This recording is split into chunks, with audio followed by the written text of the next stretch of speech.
بسم الله الرحمن الرحيم. يا أيها الذين آمنوا لا تكونوا كالذين آذوا موسى فبرأه الله مما قالوا وكان عند الله وجيها. يا أيها الذين آمنوا اتقوا الله وقولوا قولا سديدا يصلح لكم أعمالكم ويغفر لكم ذنوبكم ومن يطع الله ورسوله فقد فاز فوزا عظيما. السلام عليكم ورحمة الله وبركاته. ഖുർആൻ പദം 1466 ദിവസത്തിലേക്ക് എല്ലാവരെയും ഹാർദമായി സ്വാഗതം ചെയ്യുന്നു. വിശുദ്ധ ഖുർആനിലെ 33-ാമത്തെ അധ്യായമായ സൂറത്തുൽ അഹ്സാബിലെ 69 മുതൽ 71 വരെയുള്ള ആയത്തുകളാണ് ഇന്ന് പഠന വിധേയമാക്കുന്നത്. ക്ലാസ് ആരംഭിക്കുന്നതിനായി ആദരണീയനായ ഡോക്ടർ എ വിലായത്തുള്ള സാഹിബിനെ ക്ഷണിക്കുന്നു. അസ്സലാമു അലൈക്കും വറഹ്മത്തുള്ളാഹി വബറകാതുഹു. أعوذ بالله من الشيطان الرجيم. بسم الله الرحمن الرحيم. يا أيها الذين آمنوا لا تكونوا كالذين آذوا موسى فبرأه الله مما قالوا وكان عند الله وجيها. يا أيها الذين آمنوا اتقوا الله وقولوا قولا سديدا يصلح لكم أعمالكم ويغفر لكم ذنوبكم ومن يطع الله ورسوله فقد فاز فوزا عظيما. صدق الله العلي العظيم. سورة الأحزاب 69 മുതൽ 71 വരെയുള്ള ആയത്തുകളാണ് ഞാൻ നിങ്ങളെ കേൾപ്പിച്ചിട്ടുള്ളത്.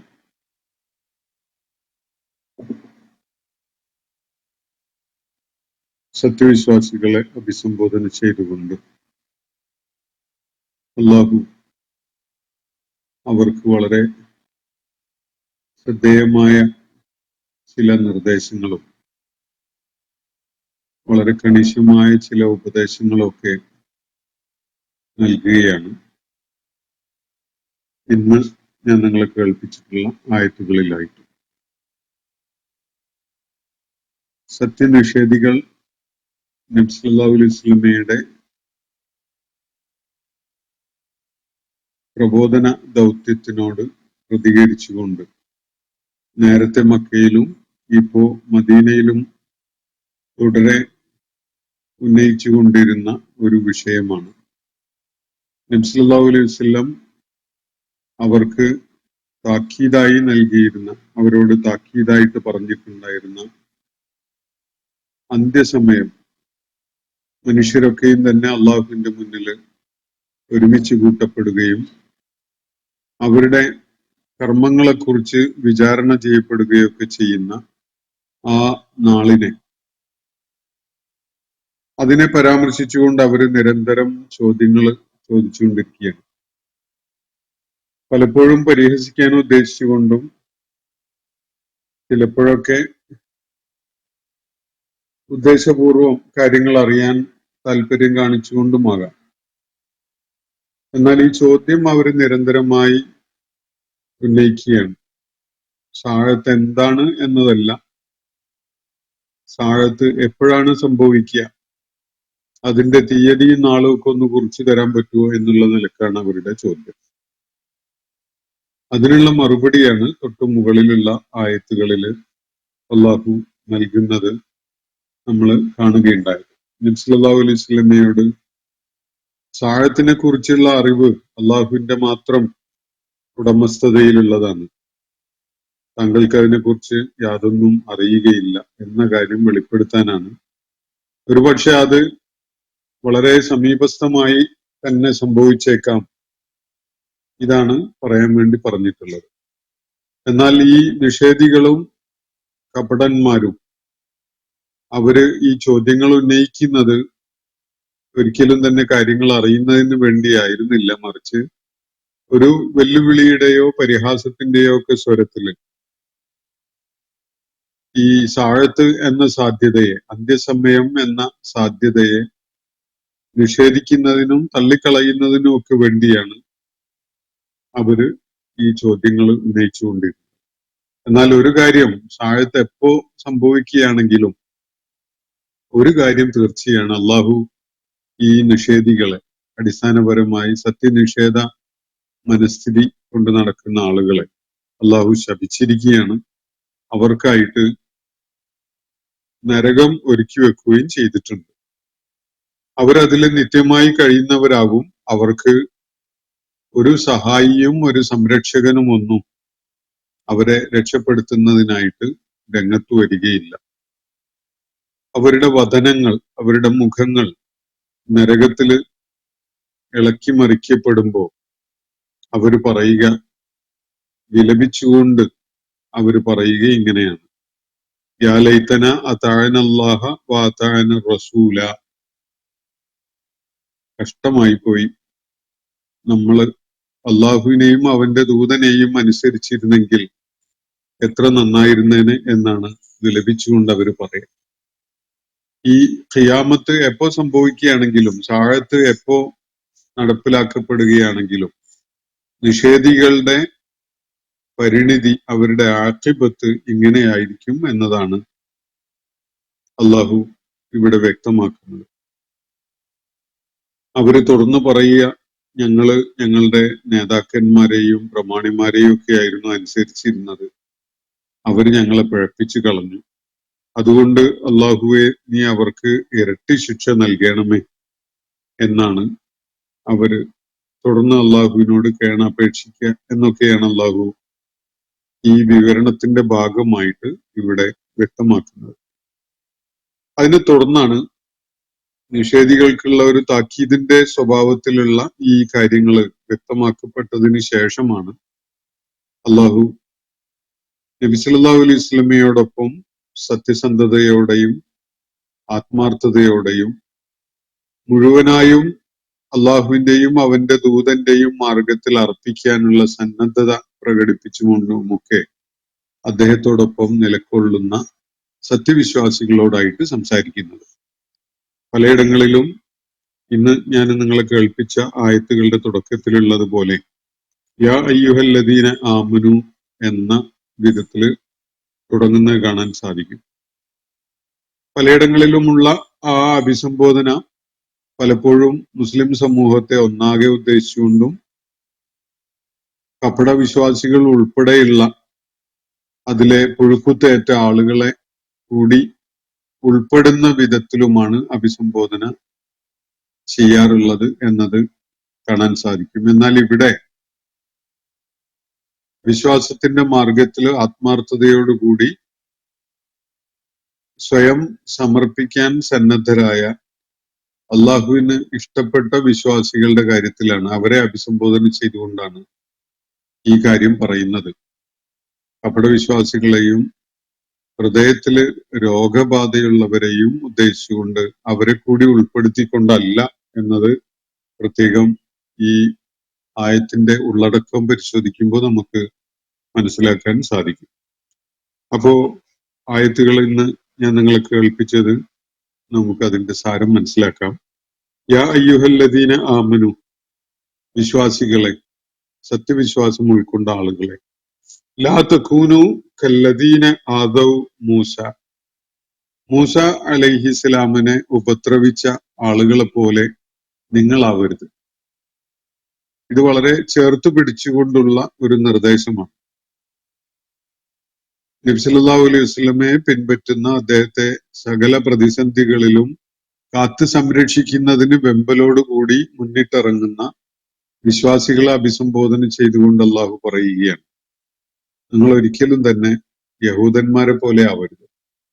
ബനു ഇസ്രായേൽ സമൂഹം മൂസ അലൈഹിസ്സലാമിനെ ഏത് വിധത്തിലായിരുന്നു കൈകാര്യം ചെയ്തിരുന്നത്, അല്ലെങ്കിൽ അദ്ദേഹത്തോട് ഏതു വിധത്തിലായിരുന്നു അവര് പ്രതികരിച്ചിരുന്നത്, ഒരു കാരണവശാലും നിങ്ങൾ മുഹമ്മദ് നബി സല്ലല്ലാഹു അലൈഹി വസല്ലമയോട് ആ വിധത്തിൽ പെരുമാറുന്നവരാവരുത്, പ്രതികരിക്കുന്നവരാവരുത്. ഇതാണ് നിർദ്ദേശം. അപ്പോ യാ അയ്യുഹല്ലദീന ആമനു, സത്യവിശ്വാസം ഉൾക്കൊണ്ടവരെ, ലാ തകൂനു, നിങ്ങൾ ആവരുത്, കല്ലദീന ആദവു മൂസ, മൂസ അലൈഹിസ്സലാമിനെ ഉപദ്രവിച്ചവരെ പോലെ. ശത്രുപക്ഷത്തുണ്ടായിരുന്ന ഫിറൗനും ഫിറൗന്റെ അനുയായികളും അദ്ദേഹത്തെ പിന്തുണച്ചുകൊണ്ട് നിലക്കൊണ്ടിരുന്ന പ്രമാണിമാരും അവരൊക്കെ തന്നെ വ്യക്തമായിട്ടും മൂസ അലൈഹി ഇസ്ലാമിനെ നേരിട്ടുകൊണ്ടിരുന്ന ആളുകളാണ്. മൂസ അലൈഹി ഇസ്ലാമിനെ ശത്രുതയോടും പകയോടും കൂടി കൈകാര്യം ചെയ്യാൻ മുതിർന്ന ആളുകളാണ്. അവരെ കുറിച്ചല്ല ഇവിടെ പറയുന്നത്. മറിച്ച് മൂസ അലൈഹി ഇസ്ലാമിന്റെ ആളുകളായി അറിയപ്പെട്ടിരുന്ന ബനു ഇസ്രായേൽ സമൂഹം, ആ സമൂഹത്തില് മൂസ അലൈഹി ഇസ്ലാമിനോട് വല്ലാത്ത കൃതജ്ഞത കാണിച്ച, നന്ദികേട് കാണിച്ച പലരും ഉണ്ടായിരുന്നു. പല ഘട്ടങ്ങളിലും ആ നന്ദികേട് അവര് പ്രകടമാക്കുകയും ചെയ്തിരുന്നു. ഈ ഒരു കാര്യമാണ് അള്ളാഹു ഇവിടെ പരാമർശിക്കുന്നത്. നമുക്ക് അതിലേക്ക് തിരിച്ചു വരാം. അതിന്റെ മുമ്പ് അപ്പോ തുടർന്ന് അള്ളാഹു പറയുന്നത് ഫബറഅഹുല്ലാഹു ബിമ്മാ ഖാലു, അവര് പറഞ്ഞുകൊണ്ടിരുന്ന അവരുടെ ആക്ഷേപങ്ങള്, ആരോപണങ്ങള്, അവരുടെ ചെളിവാരി എറിയല്, ഇതിൽ നിന്നൊക്കെ അള്ളാഹു അദ്ദേഹത്തെ മുക്തനാക്കുകയുണ്ടായി. ഫബറഅഹുല്ലാഹു, അള്ളാഹു അദ്ദേഹത്തെ മോചിപ്പിച്ചു, അദ്ദേഹത്തെ ബരീ ആക്കി. ബരീ എന്ന് പറഞ്ഞാൽ കളങ്കമേശാത്തവൻ എന്നാണ് അർത്ഥം. നിഷ്കളങ്കൻ, കളങ്കമേശാത്ത വ്യക്തിത്വമുള്ള ആൾക്കാണ് ബരീ എന്ന് അറബിയിൽ പറയാം. ഫബറഅഹുല്ലാഹു, അള്ളാഹു അദ്ദേഹത്തിന്റെ നിഷ്കളങ്കത സ്ഥാപിതമാക്കി, അല്ലെങ്കിൽ അദ്ദേഹത്തെ ഈ ആരോപണങ്ങളിൽ നിന്നും ഈ ചെളിവാരി എറിയലിൽ നിന്നുമൊക്കെ അദ്ദേഹത്തെ മുക്തനാക്കി. അതാണ് അള്ളാഹു ഇവിടെ സൂചിപ്പിക്കുന്നത്. ഫബറഅഹുല്ലാഹു, ഏതിൽ നിന്നാണ്? മിമ്മാ ഖാലു, എന്തൊക്കെ ആക്ഷേപങ്ങളും ആരോപണങ്ങളുമായിരുന്നോ അവര് മൂസ അലൈഹി ഇസ്ലാമിനെതിരിൽ ഉന്നയിക്കുകയുണ്ടായിട്ടുണ്ടായിരുന്നത്, അതിൽ നിന്നൊക്കെ അദ്ദേഹത്തെ അള്ളാഹു മോചിപ്പിക്കുകയുണ്ടായി. അദ്ദേഹത്തിന്റെ നിഷ്കളങ്കതയും ആത്മാർത്ഥതയും ഒക്കെ, അദ്ദേഹത്തിന്റെ കറകളഞ്ഞ വ്യക്തിത്വവും ഒക്കെ അള്ളാഹു വെളിപ്പെടുത്തുകയും സ്ഥാപിതമാക്കുകയും ചെയ്തു. പിന്നെ വകാന ഇൻദല്ലാഹി വജീഹ, അള്ളാഹുവിന്റെ അടുക്കല് നല്ല ഉത്കൃഷ്ട വ്യക്തിത്വമുള്ളവനായിരുന്നു അദ്ദേഹം എന്നാണ് തുടർന്ന് അള്ളാഹുവിടെ വ്യക്തമാക്കുന്നത്. വകാന ഇൻദല്ലാഹി വജീഹ, അള്ളാഹുവിന്റെ അടുക്കല് നല്ല മുഖശ്രീ ഉള്ളവൻ. വജ്ഹ് എന്ന് പറഞ്ഞ മുഖം എന്നാണ് അർത്ഥം. വജീഹ് എന്ന് പറഞ്ഞാൽ മുഖത്തിന്റെ ഐശ്വര്യമുള്ളവൻ, അല്ലെങ്കിൽ മുഖത്തിന്റെ തെളിച്ചമുള്ളവൻ, വ്യക്തിത്വമുള്ളവൻ, അന്തസ്സും അഭിമാനവും ഒക്കെ വളരെ പ്രകടമായവൻ എന്നൊക്കെയാണ് എന്താ അർത്ഥം. അപ്പോ അദ്ദേഹം ഒരു കാരണവശാലും ഏതെങ്കിലും നിലക്ക് വല്ല പ്രതിച്ഛായയും നഷ്ടപ്പെട്ടവനല്ല. ഏറ്റവും ഉത്തമമായ പ്രതിച്ഛായയുള്ള, മുഖശ്രീയുള്ള, അതുപോലെ വ്യക്തിപ്രഭാവവും വ്യക്തിത്വവും അന്തസ്സുമുള്ള വ്യക്തിയാണ് അള്ളാഹുവിന്റെ ഗണനയിൽ മൂസ അലൈഹിസ്സലാം. ഇവരുടെ ആരോപണങ്ങളും ആക്ഷേപങ്ങളും ഒന്നും തന്നെ അടിസ്ഥാനമുള്ള കാര്യങ്ങളായിരുന്നില്ല. അവയൊക്കെ തന്നെ വ്യാജമായ ആരോപണങ്ങളും അതുപോലെ ആക്ഷേപങ്ങളും ഒക്കെ ആയിരുന്നു. മൂസ അലൈഹി ഇസ്ലാമിനെ അവര് വ്യക്തിഹത്യ ചെയ്യുന്നു, അദ്ദേഹത്തെ ആക്ഷേപിക്കുന്നു, അദ്ദേഹത്തെ വിമർശിക്കുകയും കുറ്റപ്പെടുത്തുകയും ഒക്കെ ചെയ്തുകൊണ്ടിരുന്നു. ഇത് ബനു ഇസ്രായേൽ സമൂഹം, ഏതൊരു സമൂഹത്തെയാണോ അള്ളാഹു മോചിപ്പിച്ച് ഫലസ്തീനിലേക്ക് കൊണ്ടുപോകാൻ വേണ്ടി മൂസ അലൈഹി ഇസ്ലാമിനെ ചുമതലപ്പെടുത്തിയിരുന്നത്, ഏതൊരു സമൂഹത്തിനു വേണ്ടിയാണോ അദ്ദേഹം ഒത്തിരി ത്യാഗങ്ങൾ അനുഭവിക്കേണ്ടി വന്നിട്ടുണ്ടായിരുന്നത്, വളരെ കഠിനമായ പരീക്ഷണങ്ങൾക്ക് അദ്ദേഹം വിധേയമാകേണ്ടി വന്നത്, ഏത് ഒരു സമൂഹത്തിന് വേണ്ടിയാണോ ആ സമൂഹത്തിൽ നിന്ന് തന്നെ വല്ലാത്ത നന്ദികേടും കൃതജ്ഞതയും അതുപോലെ തന്നെ പരിഹാസവും വിമർശനവും കുറ്റപ്പെടുത്തലും ഒക്കെ ഏറ്റുവാങ്ങേണ്ടി വരികയായിരുന്നു അള്ളാഹുവിന്റെ പ്രവാചകൻ മൂസ അലൈഹിസ്സലാം. അങ്ങനെയുള്ള ഒരു അനുഭവം നിങ്ങളിൽ നിന്ന് മുഹമ്മദ് നബി സല്ലല്ലാഹു അലൈഹി വസല്ലമിന് ഒരു കാരണവശാലും ഉണ്ടാകരുത് എന്നാണ് അള്ളാഹു വിശ്വാസികളെ വിളിച്ചുകൊണ്ട് ഇവിടെ പ്രത്യേകമായിട്ട് പറയുന്ന കാര്യം. അപ്പോ അള്ളാഹുവിന്റെ അടുക്കൽ ഇവര് മൂസ അലൈഹി ഇസ്ലാമിന്റെ മേൽ ചൊരിഞ്ഞ ആക്ഷേപങ്ങളും വിമർശനങ്ങളും ഒന്നും യാതൊരു നിലക്കും ഏശുന്നതായിരുന്നില്ല. അദ്ദേഹത്തിന്റെ വ്യക്തിത്വം അന്തസ്സാർന്നതായിരുന്നു. വകാന ഇൻദല്ലാഹി വജീഹ, അദ്ദേഹം നല്ല മുഖശ്രീയുള്ള, വ്യക്തിത്വമുള്ള, പ്രതിച്ഛായ നഷ്ടപ്പെട്ടിട്ടില്ലാത്ത, ഏറ്റവും സമുന്നതമായ ഗുണഗണങ്ങളുള്ള, അതുപോലെ വളരെ മഹത്തരമായ വ്യക്തിത്വവും അന്തസ്സുമുള്ള ഒരാളാണ് മൂസ അലൈഹിസ്സലാം. അള്ളാഹുവിന്റെ ഗണനയിൽ ഇവരെന്തൊക്കെ ആക്ഷേപങ്ങൾ ചൊരിഞ്ഞത് കൊണ്ടും അദ്ദേഹത്തിന്റെ വ്യക്തിത്വത്തെ മലിനമാക്കാനോ അല്ലെങ്കിൽ അപഹാസ്യമാക്കാനോ അവർക്ക് സാധ്യമല്ല എന്നതാണ് അള്ളാഹു ഇവിടെ വ്യക്തമാക്കുന്ന കാര്യം. അള്ളാഹുവിന്റെ ഇടപെടലുണ്ടായി ഇക്കാര്യത്തില് മൂസ അലൈഹിസ്സലാമിന്റെ വ്യക്തിത്വത്തെ കളങ്കരഹിതമായതാക്കി നിലനിർത്തുന്നതിന് എന്നാണ് ഇവിടെ സൂചിപ്പിക്കപ്പെടുന്ന കാര്യം. എന്നിട്ട് അള്ളാഹു ഇവിടെ പറയുകയാണ്, യാ അയ്യുഹല്ലദീന ആമനു, സത്യവിശ്വാസം ഉൾക്കൊണ്ട ആളുകളെ, ഇത്തഖുല്ലാഹ, നിങ്ങൾ അള്ളാഹുവിനോടുള്ള ഭയഭക്തിയിൽ കഴിയുന്നവരാവണം. വഖൂലു ഖൗലൻ സദീദ, ഏറ്റവും നേരായ നെറി ഉള്ള കാര്യങ്ങൾ പറയുന്നവരുമാകണം. എന്തെങ്കിലും അസഭ്യം പറയുന്നവരോ അന്യായം പറയുന്നവരോ അതുപോലെ അനീതിക്ക് വേണ്ടി സംസാരിക്കുന്നവരോ ആവരുത് ഒരു കാരണവശാലും. നിങ്ങൾ സദീദായ കാര്യങ്ങളെ നിങ്ങൾ പറയാൻ പാടുള്ളൂ. അതാണ് ഇവിടെ അള്ളാഹു സൂചിപ്പിക്കുന്നത്. സദീദ് എന്ന് പറഞ്ഞാല് നല്ലത്, നേർക്കുനേരെയുള്ളത്, സ്ട്രെയിറ്റ് ഫോർവേഡ് ആയത്, വക്രതയില്ലാത്തത്, ശരിയായത്, നീതിപൂർവകമായത് എന്നൊക്കെയാണ് അതിന്റെ സൂചന. അപ്പോ സത്യവിശ്വാസികളോട് അള്ളാഹു പറയുന്നത്, നിങ്ങളുടെ വിശ്വാസം നേരെയായാൽ പോരാ, നിങ്ങളുടെ സംസാരവും നിങ്ങളുടെ കർമ്മവും, അത് മനസ്സ വാച കർമ്മണം, ഈ 3 തലങ്ങളിലും നിങ്ങൾ അള്ളാഹുവിന് സമർപ്പിച്ചവരാകണം. വിശ്വാസപരമായി നിങ്ങളുടെ മനസ്സിൽ ഉൾക്കൊള്ളുന്ന കാര്യം സത്യമായാൽ മാത്രം പോരാ, നിങ്ങൾ പറയുന്നത് ഹെക്കാവണം, അതിലാവണം, സദീദാവണം. പിന്നെ നിങ്ങൾ ചെയ്യുന്നതും അതുപോലെയാവണം. അപ്പോ മനസ്സിൽ നിങ്ങൾ ഉൾക്കൊണ്ടിട്ടുള്ള വിശ്വാസവും നാവുകൊണ്ട് നിങ്ങൾ പറഞ്ഞുകൊണ്ടിരിക്കുന്ന കാര്യങ്ങളും നിങ്ങളുടെ കൈകാലുകൾ കൊണ്ട് നിങ്ങൾ പ്രവർത്തിക്കുന്നതും ഒക്കെ തന്നെ അള്ളാഹുവിൽ ഉള്ള വിശ്വാസത്തെ അടിസ്ഥാനപ്പെടുത്തിക്കൊണ്ടുള്ള ഹക്കും അതിലും അടിസ്ഥാനപ്പെടുത്തിക്കൊണ്ടുള്ള സംഗതിയാവണം എന്നാണ് വിശ്വാസികളോടായിട്ട് അള്ളാഹുവിടെ പറയുന്നത്. പലപ്പോഴും ഖുതുബയുടെ ഭാഗമായിട്ടൊക്കെ ആവർത്തിച്ച് കേൾക്കാറുള്ള ആയത്തുകളാണ് ഞാൻ നിങ്ങളെ കേൾപ്പിക്കുന്ന ഈ ആയത്തുകൾ.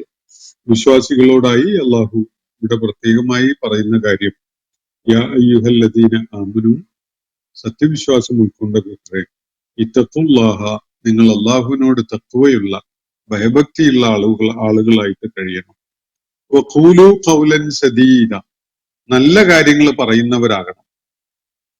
നന്മക്ക് വേണ്ടി, നീതിക്ക് വേണ്ടി, ശരിയായ സംഗതിക്ക് വേണ്ടി നിലകൊള്ളുന്നവരാകുകയാണ് വേണ്ടത്. ഒരു കാരണവശാലും അനീതിക്കോ അന്യായത്തിനോ അധർമ്മത്തിനോ ഒന്നും കൂട്ടുനിൽക്കുന്ന, അതിനുവേണ്ടി സംസാരിക്കുന്നവരാവരുത് നിങ്ങൾ എന്നതാണ് ഇവിടെ നൽകപ്പെടുന്ന നിർദ്ദേശം. എന്താണ് അതിന്റെ ഫലം? അത് അങ്ങനെ നിങ്ങൾ ചെയ്തുകൊണ്ടിരുന്നാൽ തീർച്ചയായിട്ടും അള്ളാഹുവിന്റെ ഭാഗത്തുനിന്ന് നിങ്ങൾക്ക് ഒരു റിവാർഡ് ഉണ്ട്. യുസ്ലിഹുലക്കും അഅ്മാലക്കും, അവൻ നിങ്ങളുടെ കർമ്മങ്ങളെയൊക്കെ സംസ്കരിച്ചതാക്കും, സംസ്കരിച്ച് ശുദ്ധമാക്കിയതാവും. നിങ്ങളുടെ കർമ്മങ്ങളൊക്കെ ശരിയാവും. ആദ്യം നിങ്ങൾ സംസാരം ശരിയാക്കിയാൽ മതി. ഒരു മറിച്ചൊരു ഉദാഹരണം മനസ്സിൽ കണ്ടു നോക്കുക. ഒരാള് ഒരു അവസരം ഉണ്ടായപ്പോ സൗകര്യം നോക്കിയിട്ട് കളവ് പറഞ്ഞു. ആ സമയത്ത് ഒരു സൗകര്യമാണ് ആ കളവ് പറഞ്ഞ ഒരുപാട് പ്രശ്നങ്ങളെ അഭിമുഖീകരിക്കേണ്ടി വരില്ല, എളുപ്പത്തിൽ ആ സിറ്റുവേഷനിൽ രക്ഷപ്പെടാൻ കഴിയും എന്ന ഒരു സാഹചര്യം ഉണ്ടെന്ന് വെക്കുക. അങ്ങനെയുള്ള സാഹചര്യത്തിൽ അയാൾ കളവ് പറഞ്ഞു, എന്നാൽ അതിനെ തുടർന്ന് അയാളുടെ പല പ്രവർത്തനങ്ങളും പല സംസാരവും കളവിനെ അടിസ്ഥാനപ്പെടുത്തിക്കൊണ്ടുള്ളതും പലതും ഒളിച്ചു വെക്കേണ്ടി വരുന്ന വിധത്തിലൊക്കെ ആയിട്ട് മാറും. അതേ സമയത്ത് അയാൾ സദീദായ കാര്യമാണ് പറഞ്ഞിരുന്നതെങ്കിലോ തുടക്കത്തിൽ ഒരു പ്രയാസമൊക്കെ തോന്നിയെന്ന് വരും. പക്ഷെ പിന്നീട് അങ്ങോട്ട് അയാളുടെ കർമ്മങ്ങള് ഏറ്റവും സംസ്കരിക്കപ്പെട്ട വിധത്തിലുള്ള കർമ്മങ്ങളായിരിക്കും. തെറ്റായത്, അന്യായമായത്, അധർമ്മമടങ്ങിയതൊന്നും ആവില്ല. ഇതാണ് അള്ളാഹു ഇവിടെ പറയുന്നതിന്റെ ഒരു രഹസ്യം. നല്ല സംസാരം, നല്ല കാര്യം സംസാരിക്കുന്നവരായി മാറുക. അങ്ങനെയായാൽ അള്ളാഹുവിന്റെ ഭാഗത്തുനിന്ന് നിങ്ങൾക്കൊരു അനുഗ്രഹം വർഷിക്കപ്പെടാനിരിക്കുകയാണ്. അതെന്താണ്? യുസ്ലിഹിലക്കും അഅ്മാലക്കും, നിങ്ങളുടെ കർമ്മങ്ങളെ അവൻ സംസ്കരിച്ചു തരും. നിങ്ങളുടെ ചെയ്തികളൊക്കെ തന്നെ വൃത്തിയുള്ള, നല്ല മലിനമല്ലാത്ത, അനീതി അടങ്ങാത്ത, അന്യായവും അക്രമവും അടങ്ങാത്ത കാര്യങ്ങളായിട്ട് നിങ്ങളുടെ കർമ്മങ്ങൾ മാറും. നിങ്ങളുടെ കർമ്മങ്ങളൊക്കെ ശരിയായതാവും. അത് നമുക്ക് തന്നെ ആലോചിച്ചാൽ മനസ്സിലാകുന്ന ഒരു കാര്യമാണ്. അന്യായത്തിനോ അധർമ്മത്തിനോ അനീതിക്കോ ഒക്കെ വേണ്ടിയാണ് നമ്മൾ സംസാരിക്കുന്നതെങ്കിൽ അതിനെ തുടർന്ന് നമ്മൾ ഒരുപാട് കാര്യങ്ങൾ കള്ളം പറയാനും അന്യായമായത് പറയാനും അതുപോലെ മൂടി വെക്കാനും അക്രമത്തിന് കൂട്ടു നിൽക്കാനും ഒക്കെ അത് കാരണമാണ്. അത് പല വിധത്തിലും നമ്മളുടെ കർമ്മങ്ങളെ, നമ്മളെ ചെയ്തികളെ നല്ല വൃത്തിയുള്ളതാകാൻ അനുവദിക്കില്ല. നമ്മുടെ ചെയ്തികളൊക്കെ അത് മലിനമാക്കി കളയും. നമ്മളെ കർമ്മങ്ങളെ അത് ദുഷിപ്പിച്ചു കളയും. അപ്പൊ നിങ്ങള് ശരിയായ കാര്യം പറയുന്നവരാവുക. നീതി അടങ്ങിയ, ന്യായമടങ്ങിയ, അതുപോലെ സത്യസന്ധമായ വിധത്തിൽ കാര്യങ്ങൾ പറയുന്നവര് ആയി മാറുക. യുസ്ലിഹിലക്കും അഅ്മാലക്കും, നിങ്ങളുടെ കർമ്മങ്ങളെ അള്ളാഹു നിങ്ങൾക്ക് സംസ്കരിച്ചു തരും, വൃത്തിയുള്ളതാക്കി തരും. അതിൽ മാലിന്യങ്ങളോ അല്ലെങ്കിൽ സ്ഖലിതങ്ങളോ അബദ്ധങ്ങളോ ഒന്നുള്ളതാക്കി വിടൂല. അള്ളാന്റെ ഒരു സംരക്ഷണവും ഒരു കാവലും നിങ്ങളുടെ അമലുകൾക്ക് ഉണ്ടാകും എന്നാണ് അള്ളാഹു ഇവിടെ പറയുന്നത്. നല്ലത് പറയുക, സത്യം പറയുക, നീതിക്ക് വേണ്ടി നിലകൊള്ളുന്ന സംസാരം നടത്തുക. അങ്ങനെ ചെയ്താൽ നിങ്ങളുടെ കർമ്മങ്ങളെ അള്ളാഹു നല്ലതാക്കി തരും. വയഗ്ഫിർ ലക്കും ദുനൂബക്കും, അതിനു പുറമെ നിങ്ങളുടെ പാപങ്ങളൊക്കെയും അവൻ നിങ്ങൾക്കായിട്ട് പുറത്തു തരും. വമൻ യുതിഇല്ലാഹ വറസൂലഹു, അള്ളാഹുവിനെയും അവന്റെ ദൂതനെയും ആരെങ്കിലും അനുസരിക്കുന്നുവെങ്കിൽ ഫഖദ് ഫാസ ഫൗസൻ അളീമ, അവൻ അതിഗംഭീരമായ വിജയം വരിച്ചിരിക്കുന്നു എന്നാണ് അള്ളാഹു പറയുന്നത്.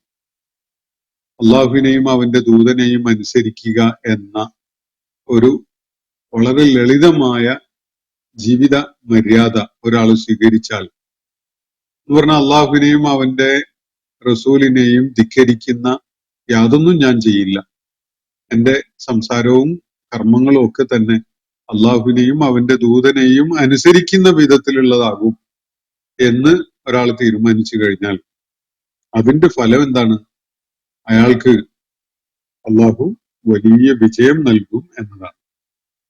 അള്ളാഹുവിനെയും അവന്റെ ദൂതനെയും അനുസരിക്കാൻ ഒരാൾ സന്നദ്ധനാകുന്നതോടെ ഫഖദ് ഫാസ ഫൗസൻ അളീമ, അവൻ അതിഗംഭീരമായ വിജയം കൈവരിച്ചിരിക്കുന്നു എന്നാണ് അള്ളാഹു ഇവിടെ പറയുന്നത്.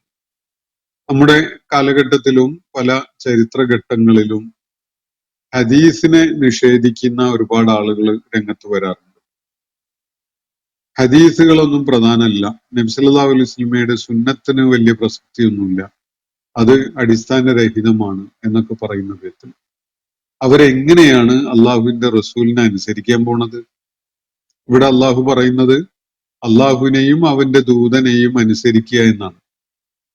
എന്ന് പറഞ്ഞാൽ കണ്ണടച്ച് ആരെങ്കിലും അള്ളാഹുവും അവന്റെ റസൂലും ഇങ്ങനെയാണ് പഠിപ്പിക്കുന്നത് എന്ന് പറയുമ്പോഴേക്ക് അതിൽ പോയി പൊളിഞ്ഞിട്ട് വീഴുക എന്നല്ല. അത് കണ്ണടച്ച് അന്ധമായിട്ട് അതിന്റെ വഴിയിൽ പോവുക എന്നല്ല. അള്ളാഹു തന്നെ നിർദ്ദേശിച്ചിട്ടുള്ള കണ്ണ് തുറന്ന് കാര്യങ്ങളെ മനസ്സിലാക്കി അവന്റെ ദൃഷ്ടാന്തങ്ങളെ തദബ്ബുർ ചെയ്തുകൊണ്ട് അതിനെ പിൻപറ്റുക എന്നാണ്.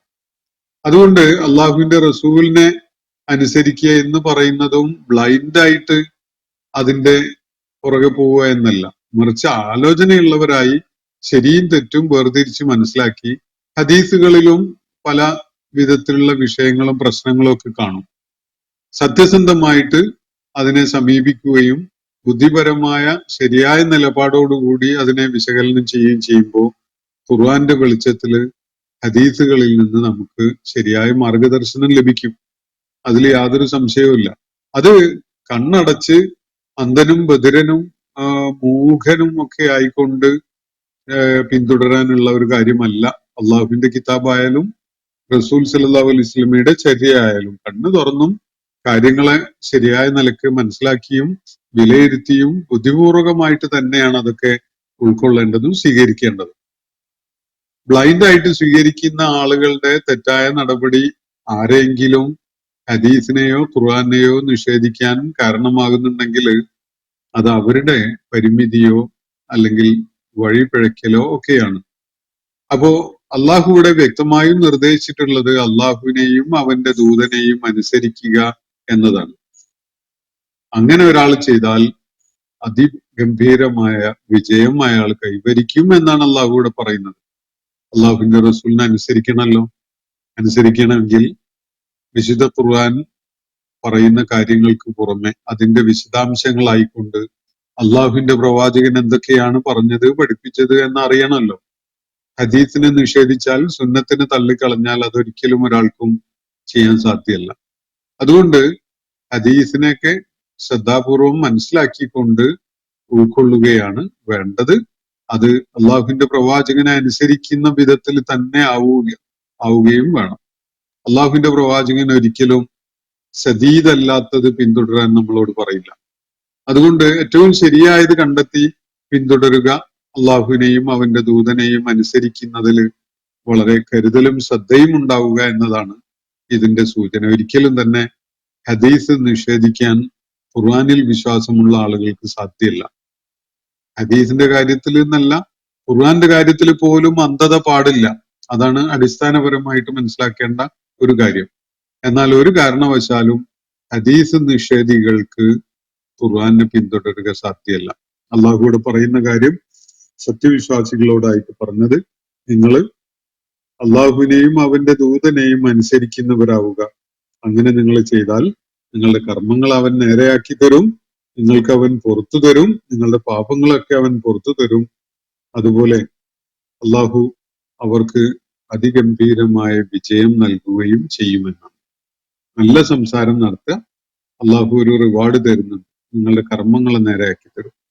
നിങ്ങൾ അള്ളാഹുവിനെയും അവന്റെ ദൂതനെയും അനുസരിക്കുക, നിങ്ങൾക്ക് അതിഗംഭീരമായ വിജയം അവൻ നൽകും. ഇതാണ് അള്ളാഹു ഇവിടെ പറയുന്നത്. നമ്മൾ ഇന്ന് പഠന വിധേയമാക്കിയ ആയത്തുകളുടെ ആദ്യ ഭാഗത്ത് അള്ളാഹു മൂസ അലൈഹിസ്സലാമിനെ പരാമർശിച്ച് കണ്ടല്ലോ. വിശ്വാസികളോടാണ് അള്ളാഹു പറഞ്ഞത്, വിശ്വാസികളെ നിങ്ങൾ അള്ളാഹുവിന്റെ പ്രവാചകനെ ഉപദ്രവിക്കരുത്. മൂസ അലൈഹി ഇസ്ലാമിനെ അദ്ദേഹത്തിന്റെ അനുയായികൾ ഉപദ്രവിച്ച പോലെ, ദ്രോഹിച്ച പോലെ നിങ്ങൾ ഉപദ്രവിക്കാൻ മുതിരരുത് എന്നാണ് അവിടെ പറഞ്ഞിട്ടുള്ളത്. ചരിത്രപരമായി മനസ്സിലാക്കേണ്ട ഒരു വിഷയം അതിൽ അടങ്ങിയിട്ടുണ്ട്. മൂസ അലൈഹിസ്സലാം ബനു ഇസ്രായേലിന്റെ ഈജിപ്തിലെ ചരിത്രഘട്ടത്തിലെ വളരെ നിർണായകമായ ഒരു സന്ദർഭത്തിലാണ് അവർക്കിടയിൽ അവരുടെ വിമോചകനായിട്ട് രംഗത്ത് വരുന്നത്.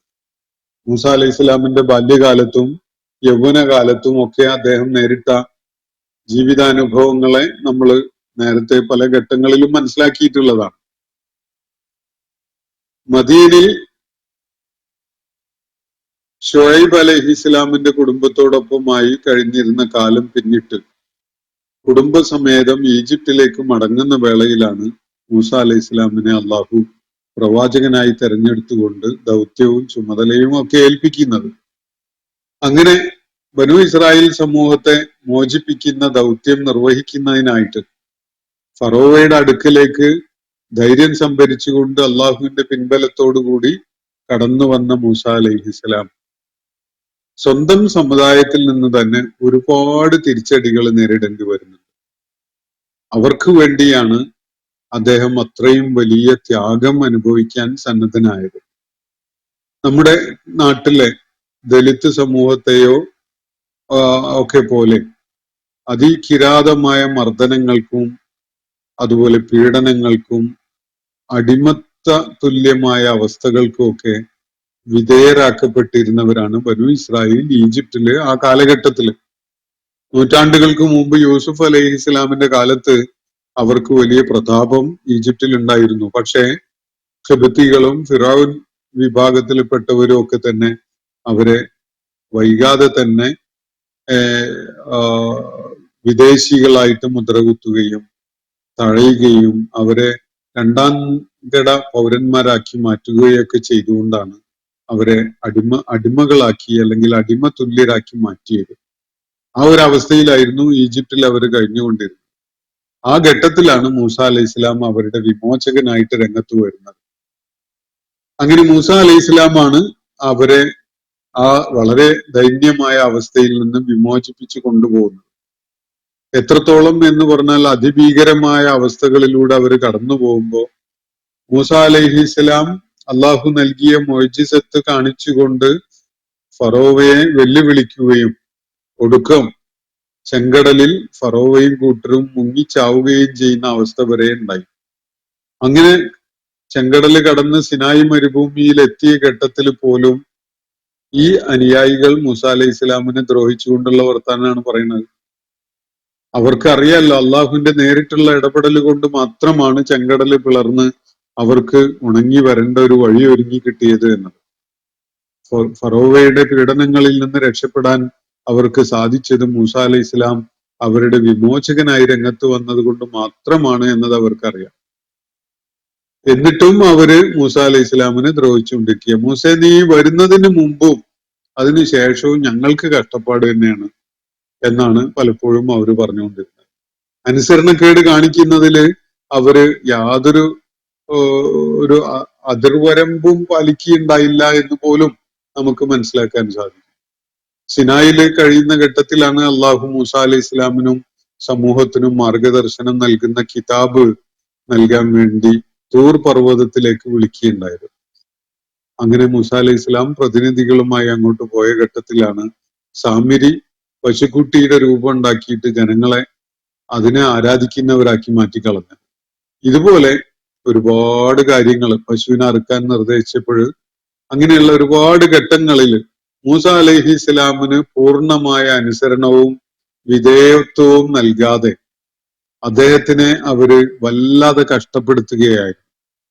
ഈ വിധത്തിലുള്ള ദുഷ്ടന്മാരായിട്ട് നിങ്ങൾ മാറരുത്. അള്ളാഹുവിന്റെ പ്രവാചകനെ പിന്തുടരുന്ന നിങ്ങൾ അദ്ദേഹത്തെ പൂർണ്ണമായിട്ട് അനുസരിക്കണം.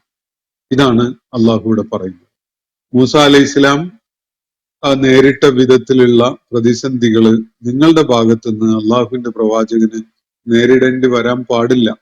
നബി സല്ലല്ലാഹു അലൈഹി വസല്ലം തന്നെ ഇക്കാര്യം പല ഘട്ടങ്ങളിലായിട്ട് വ്യക്തമാക്കിയിട്ടുള്ളതാണ്. ഒരിക്കല് സത്യവിശ്വാസികൾ നബി സല്ലല്ലാഹു അലൈഹി വസല്ലമയോട് പറഞ്ഞത്, അള്ളാഹുവിന്റെ പ്രവാചകരെ, മൂസ അലൈഹി ഇസ്ലാമിനോട് ബനൂ ഇസ്രായേൽ പറഞ്ഞ വിധത്തിൽ ഞങ്ങൾ ഒരിക്കലും തന്നെ താങ്കളോട് പറയില്ല. സമുദ്രത്തിലേക്ക് ഇറങ്ങണമെന്നാണ് താങ്കൾ പറയുന്നതെങ്കിൽ പോലും അതനുസരിച്ചുകൊണ്ട് താങ്കളോടൊപ്പം വരാൻ ഞങ്ങൾ ഒരുക്കമാണ് എന്നാണ് അവര് നബി സല്ലല്ലാഹു അലൈഹി വസല്ലമക്ക് വിധേയത്വം നൽകിക്കൊണ്ട് പറയുകയുണ്ടായത്. എന്നാൽ ചില പ്രയാസപ്പെടുത്തുന്ന അനുഭവങ്ങൾ നബി സല്ലല്ലാഹു അലൈഹി വസല്ലമയുടെ ജീവിതത്തില് അനുയായികളുടെ ഭാഗത്തു നിന്നുണ്ടായിട്ടുണ്ട്. ഒരിക്കൽ ഒരു സംഭവം ഉണ്ടായത് ഇങ്ങനെയാണ്. നബി സല്ലല്ലാഹു അലൈഹി വസല്ലം യുദ്ധം മുതലുകളോ മറ്റോ അനുയായികൾക്കിടയിൽ വീതം വെച്ചു കൊടുക്കുമ്പോൾ ചില ആളുകൾ അവരിൽ നിന്ന് ചില വിഹിതങ്ങളൊക്കെ നബി സല്ലല്ലാഹു അലൈഹി വസല്ലമയുടെ അടുക്കൽ നിന്ന് വിഹിതം സ്വീകരിച്ച് പോകുമ്പോൾ പുറത്തു കടന്ന് അവര് സംസാരിക്കുന്നത് ഇങ്ങനെയാണ്: അള്ളാഹുവിന്റെ മുഹമ്മദ് നബി സല്ലല്ലാഹു അലൈഹി വസല്ലം ഈ വീതം വെക്കലിൽ അള്ളാഹുവിനെയും പരലോകത്തെയും ഒട്ടും പരിഗണിക്കുകയുണ്ടായില്ല എന്നാണ് അവരുടെ പരാതി. നബി സല്ലല്ലാഹു അലൈഹി വസല്ലം കാര്യങ്ങൾ നീതിപൂർവകമല്ല ചെയ്തത് എന്നാണ് അവർ പറയുകയുണ്ടായത്. സഹാബിമാരുടെ കൂട്ടത്തില് അബ്ദുല്ലാഹിബ്നു മസ്ഊദ് റളിയല്ലാഹു അൻഹു ഇവരുടെ ഈ സംസാരം കേൾക്കാൻ ഇടയായി. ഈ വിവരം അദ്ദേഹം നബി സല്ലല്ലാഹു അലൈഹി വസല്ലമയുടെ ശ്രദ്ധയിൽ കൊണ്ടുവന്നു. അപ്പോൾ നബി സല്ലല്ലാഹു അലൈഹി വസല്ലം പറഞ്ഞ കാര്യം ഇങ്ങനെയാണ്: റഹ്മത്തുല്ലാഹി അലാ മൂസ, മൂസ അലൈഹി ഇസ്ലാമിന്റെ മേൽ അള്ളാഹുവിന്റെ കാരുണ്യം ഉണ്ടാവട്ടെ. ഫൈനഹു ഊദിയ ബി അക്സരി മിൻ ഹാദാ ഫതസബ്ബറ, അദ്ദേഹം ഇതിനേക്കാളേറെ പ്രയാസങ്ങൾ ഏറ്റുവാങ്ങേണ്ടി വന്നിട്ടുണ്ട് സ്വന്തം അനുയായികളുടെ അടുക്കൽ നിന്ന്.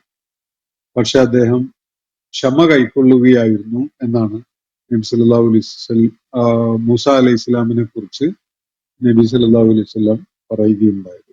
അദ്ദേഹം അതൊക്കെയും ക്ഷമിക്കുകയായിരുന്നു എന്ന് പറഞ്ഞാൽ ഈ വിധത്തിലുള്ള നന്ദികെട്ട കൃതജ്ഞതയുള്ള സംസാരവും പെരുമാറ്റവും ഒക്കെ തന്നെ ക്ഷമിക്കാൻ അള്ളാഹു തനിക്കും കഴിവ് നൽകട്ടെ എന്ന വിധത്തിലാണ് അള്ളാഹുവിന്റെ പ്രവാചകൻ ആ ഘട്ടത്തിൽ പറയുകയുണ്ടായത് എന്നത് ചരിത്ര സ്രോതസ്സുകൾ നമുക്ക് വെളിപ്പെടുത്തി തരുന്നുണ്ട്. ബൈബിളില് നൂറുകണക്കിന് സന്ദർഭങ്ങളിൽ മൂസ അലൈഹി ഇസ്ലാമിനോട് ബനു ഇസ്രായേൽ സമൂഹം കാണിച്ച അനുസരണക്കേടിന്റെ കഥകൾ വിവരിക്കുന്നുണ്ട്. താല്പര്യമുള്ളവര് അത് വായിച്ച് മനസ്സിലാക്കാവുന്നതാണ്. വിശുദ്ധ ഖുർആനിൽ ചില സംഭവങ്ങളൊക്കെ പരാമർശിച്ചത് നമ്മൾ ഇതിനകം പഠനം പൂർത്തിയാക്കിയ ഭാഗങ്ങളിൽ തന്നെ പല ഘട്ടങ്ങളിലായിട്ട് കാണുകയും ചെയ്തിട്ടുണ്ട്. ഇന്നത്തെ സെഷൻ ഞാനിവിടെ അവസാനിപ്പിക്കുകയാണ്. സത്യവിശ്വാസികൾക്ക് അള്ളാഹു ചില നിർദ്ദേശങ്ങളും വളരെ ഫലപ്രദമായ ചില ഉപദേശങ്ങളും ഒക്കെ നൽകുകയാണ് ഈ 3 ആയത്തുകളിലായിട്ട്. അള്ളാഹു നമ്മെ എല്ലാവരെയും അനുഗ്രഹിക്കുമാറാവട്ടെ. അൽഹംദുലില്ലാഹി റബ്ബിൽ ആലമീൻ. അസ്സലാമു അലൈക്കും വറഹ്മത്തുള്ളാഹി വബറകാതുഹു. ഇന്നത്തെ ഖുർആൻ പദം ഇവിടെ സമാപിക്കുന്നു. ഖുർആൻ പഠനത്തിൽ പങ്കെടുത്ത എല്ലാവർക്കും അല്ലാഹു അർഹമായ പ്രതിഫലം നൽകി അനുഗ്രഹിക്കട്ടെ. വആഖിർ ദഅവാനാ അൽഹംദുലില്ലാഹി റബ്ബിൽ ആലമീൻ. അസ്സലാമു അലൈക്കും വറഹ്മത്തുള്ളാഹി വബറകാതുഹു.